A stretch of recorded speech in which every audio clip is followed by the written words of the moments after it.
El Salto de Papá es un libro que narra la historia de Jorge Sivak, un emblemático empresario que en los 80 se hizo conocido tras el secuestro de su hermano Osvaldo y terminó suicidándose años después al enterarse de la quiebra de la empresa familiar en la que había quedado a cargo. La publicación fue escrita por el hijo de Jorge, el periodista y sociólogo Martín Sivak, quien tras 25 años de este hecho hace un libro, edita este trabajo al respecto sobre su padre. Y está en contacto con nosotros.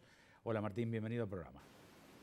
Gracias Alberto, ¿cómo estás? A vos, gracias. Bueno, algunos dicen que la escritura es sanadora. ¿Significó algo parecido a vos escribir, repensar la figura de tu viejo? Sí, en mi caso no tuvo un efecto, si querés, sanador, porque tampoco fue algo que yo busqué. Yo quería contar esta historia, escribirla de la mejor manera posible, escribirla también con la distancia del cuarto de siglo que pasó, de modo que cuando terminó el libro muchas de las cosas siguen presentes, abiertas y en todo caso eh, para mí lo más importante era poder terminar de escribirlo, no sanarme. Mm. Todos recordamos, Martín, el emblemático caso Sivak, la amplia cobertura que le dieron los medios de comunicación. ¿Qué representó el secuestro y el asesinato de tu tío en tu padre ya, ¿no? En el entorno de la familia, Martín? Bueno, obviamente que fue una situación muy dolorosa y desgarradora. Mi papá lo vivió además con mucha culpa. A su hermano lo habían secuestrado primero en el año 79, fue liberado, después volvió a ser secuestrado en el año 85 y 2 años después su cuerpo apareció. Obviamente que fue una situación muy, pero muy difícil, de muchísima incertidumbre, porque entre que fue secuestrado y el cuerpo pasaron casi 2 años y medio. De modo que incluso cuando apareció el cuerpo, algo que también habla bastante mi papá lejos de presentarse como abatido o entregado, lo que dijo cuando volvimos a la casa después del entierro de mi tío es: yo quiero encontrar a los peces gordos. Para él los peces gordos o el pez gordo era Arguindegui. Él creía que Mm. Arguindegui, el ex ministro del Interior de la dictadura, Albano. era la persona que estaba detrás de los secuestros extorsivos. De modo que tenía una situación, digamos, de mucho dolor, pero al mismo tiempo de enorme voluntad de seguir, como el resto de la familia, incluido desde luego la esposa de Osvaldo, Marta. ¿Y llegaste a una conclusión sobre los motivos que llevan a tu padre a tomar la decisión de quitarse la vida? En el libro yo ahí cuento que inicialmente, cuando yo tenía 15 años, necesitaba tener esa gran respuesta, que es la que supongo que tienen casi todos los parientes cercanos de alguien que toma una decisión así, pero con los años me fui resignando a encontrar esa gran respuesta.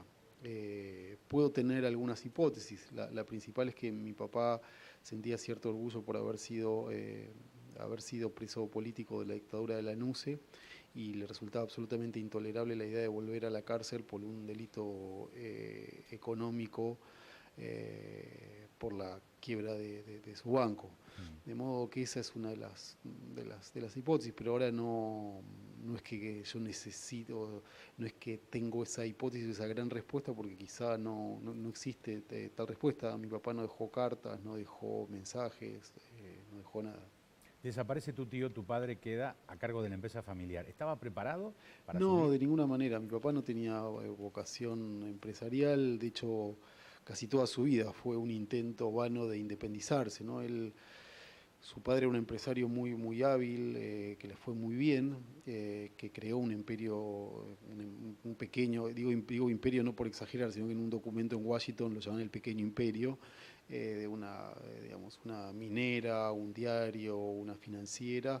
Y mi padre varias veces intentó independizarse, primero con la política. Mi papá fue dirigente estudiantil del Partido Comunista, de la FEDE, después estuvo en la FAL, después estuvo en la gremial de abogados, pero en el largo plazo nunca terminó de independizarse de la empresa familiar, y después de la aparición del cuerpo de su hermano, él quedó a cargo sin los talentos, sin la habilidad y sin el deseo de ser un gran empresario. A él le Mm. interesaba el poder, la influencia de rodearse de personas importantes, pero no tenía la voluntad o no sabía cómo llevar adelante una empresa en un contexto muy malo. Digamos, después del asesinato de mi tío, la empresa estaba en una situación muy, muy, muy frágil, y el contexto del país no era bueno, y también los negocios de mi papá.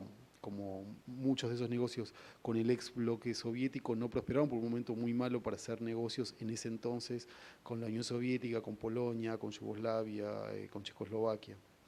Has contado que tu hogar era visitado por personalidades de las artes, de la cultura, de la política, que concurría Alejandro Agustín Lanusse, alguien que durante su gobierno, bueno, lo metió preso. ¿Te llama la atención de tu infancia mirando un poquito para atrás, así, en perspectiva?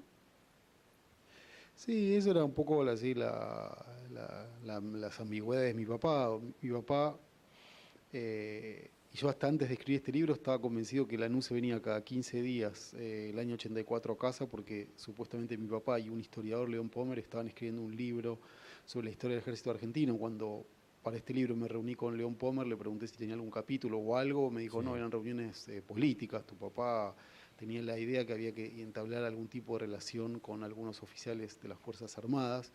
Y también lo extraño es que Lanuse se enteró que mi papá había estado preso de su gobierno de facto en uno de los almuerzos 4 meses más tarde, cuando mi mamá le dijo, general, usted no sabe, pero mi marido estuvo a disposición del Poder Ejecutivo Nacional durante su gobierno. De modo que había ahí un lugar un poco extraño que él eligió para llevarse con personajes o con personalidades como Lanuse.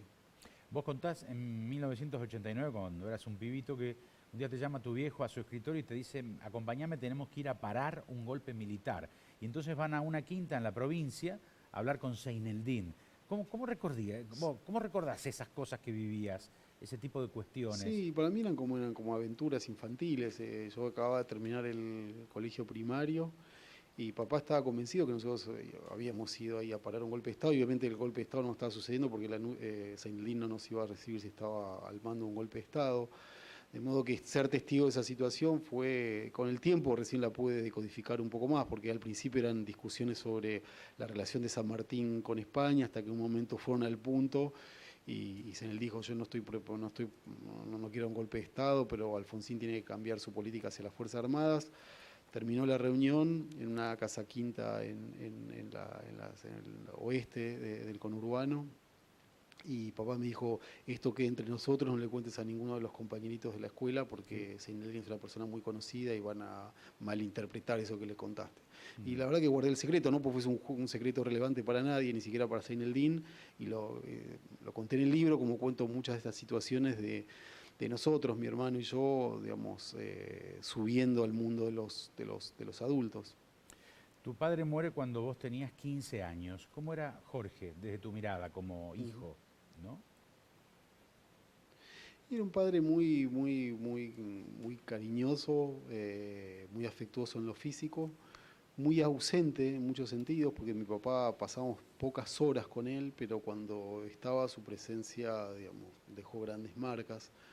Eh, a los dos hijos nos incentivó a que, digamos, nos interesáramos por distintas cosas. A mí me interesó la política, el periodismo, sobre todo, y la historia. Creo que a partir de vivir en una casa donde, digamos, se hablaba mucho de esos temas, y también de Independiente, que era el gran tema común, era nuestro punto de fuga de todos los domingos, porque durante 6 años íbamos todos los domingos a ver a Independiente, desde que volvimos a la Argentina en el año 84 hasta su muerte. Martín, una voz importante en el libro es la de tu hermano, ¿no? ¿Cómo fue ese ejercicio? ¿Qué opina del libro?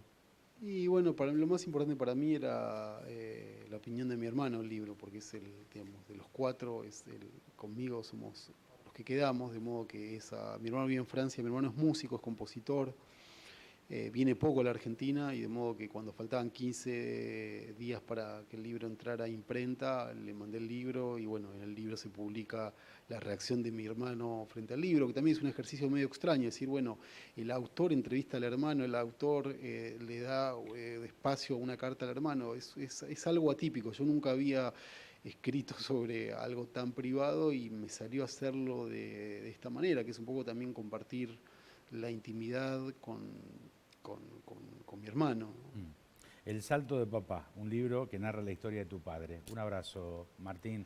Gracias, ¿eh? Alberto, muchísimas gracias a vos. Te mando un abrazo. Gracias por participar, ¿eh? Bueno, Martín Sivak, un escritor joven, periodista, con mucho prestigio, se ha ganado muchos méritos por sus últimas publicaciones y el reconocimiento de muchos pares, que no es poco. Sugerencias a dqd@fibertel.com.ar. Nos encontramos la próxima semana. Han sido muy amables. Muchas gracias.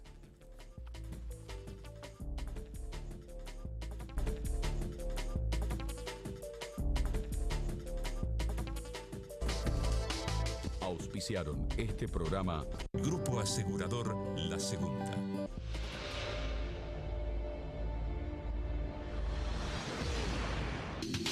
Municipalidad de Rosario. Helados La Montevideana, un helado que alimenta.